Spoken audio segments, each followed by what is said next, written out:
Today's eMoney tip of the week is on property and casualty insurance. This is such an important part of our clients' financial lives. We talk to every single one of our clients about their property and casualty. There's this one of the areas that could damage their wealth creation and damage their financial plans, whether it be a lawsuit because of an accident or a major medical issue because of an accident, and some of the other problems come with it. But we find that most clients really don't understand the importance of property and casualty. They've never sat down with their property and casualty agent to go through why they own what they own and how it relates to their financial plan. And so we're uniquely positioned as financial planners to really talk about the impact of the entire financial plan through this. But how do we do that inside of eMoney? Because eMoney gives us some great tools for this. So let's start out with how we're going to put this in here. So we're going to go to facts. We're going to go down here to protection. And we're going to hit here add. So we're going to add a property and casualty policy. And we're going to start out with an auto policy. So we're just going to write in here auto policy. We're going to leave it as a joint account. We want to stay in base facts. I have another eMoney tip of the week why I stayed in base facts as opposed to going advanced for these things. So we're going to type here. We're going to keep it auto, but you can see the different types of property and casualty here. And I actually have an auto place-in holder from this sample client. Let's pretend I didn't.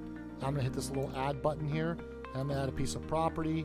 And we're going to call this piece of property auto placeholder. And what I want you to see is that this auto placeholder, we're going to put $1. And I'll come back to this in a second. I'm actually going to delete this out because I already have one in here. So I'm going to click on this, but it's a really important part. I wanted you to see that I put $1. I will come back to that towards the end of the video. Let's say their premiums at $1,200. We're going to go here. We're going to put institution name on. Let's pick on State Farm. I see their commercials at the lot. So let's go to auto. Again, it's already in here. Policy number. I'll put whatever's on the client's deck pages. Purchase date. I'm going to put the purchase date. Now, this is one of the ones you might not want to put a renewal date in here. This is a great feature because it will actually let your clients know when a renewal is up. But most people's auto policies renew every 6 months. This becomes burdensome. They don't actually use it. So just be careful when you're using that. Growth, we're going to put it at inflation. We typically do custom 3.5 for all of our expenses. For this one, we just do whatever the system is inflation. That 2.27 is going to be dictated upon the assumptions.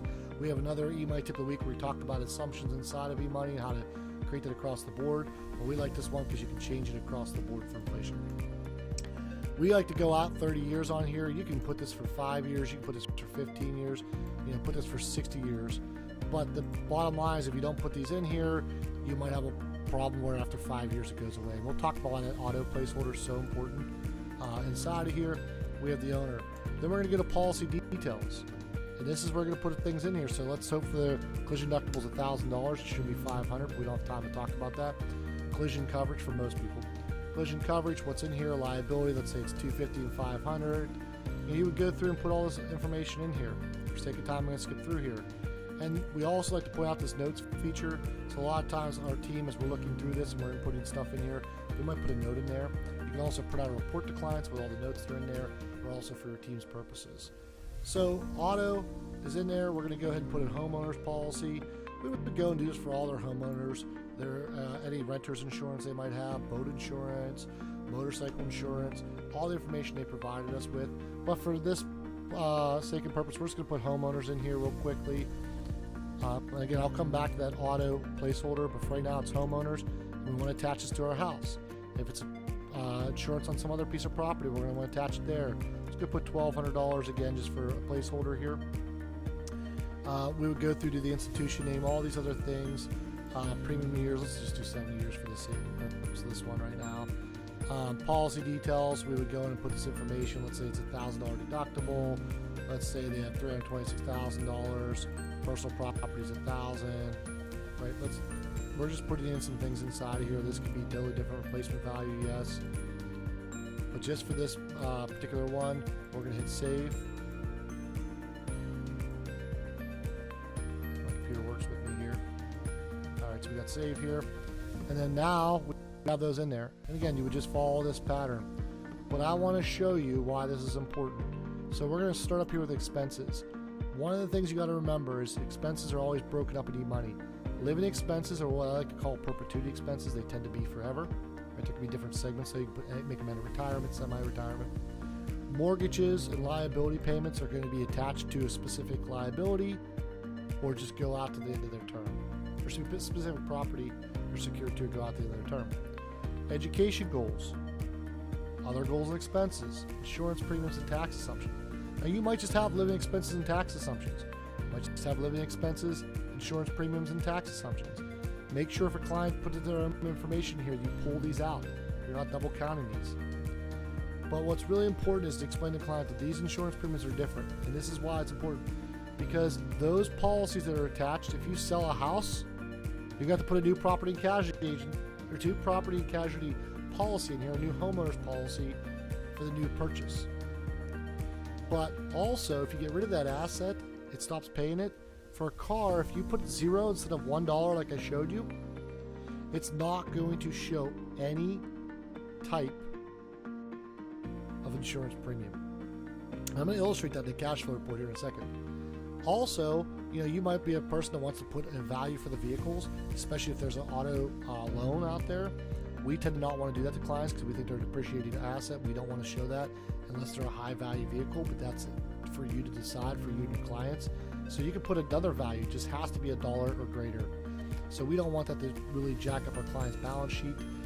We really want them to focus on wealth generation that can be used, unless your client plans on using their vehicle towards their retirement planning and towards their financial life. We don't want to see that on there. And a lot of times too, some clients want to see the balance sheet. We might talk to them about changing it around. So we go to reports here, and I want you to see this, and we're going to go to cash flow. Remember, eMoney is a cash flow based software. We're going to go to total expenses, and what you can see right here is if we go to insurance premiums, you're going to see the auto policy attached to $1. You're going to see the homeowners, right? You can see their life insurance premiums. You can see this going out their entire life because I put this policy out, so make sure you're looking at that and not putting in an auto policy that doesn't go away unless they plan on getting rid of the vehicle. Maybe they do when they're 90, that's fine. But make sure that information is in there correctly. But I'm going to compare this to an alternative that I created here. All I did in this alternative is I removed the asset from the equation. So I moved the auto $1, and you can see on this one it only has homeowners and the 2 life policies. So again, look over here, the premiums are less because that $1,200 policy is not in there. Really important that you put that $1 in there. So I see this all the time, and people say, well, Greg, this doesn't really work. I don't want to put the property and casualty.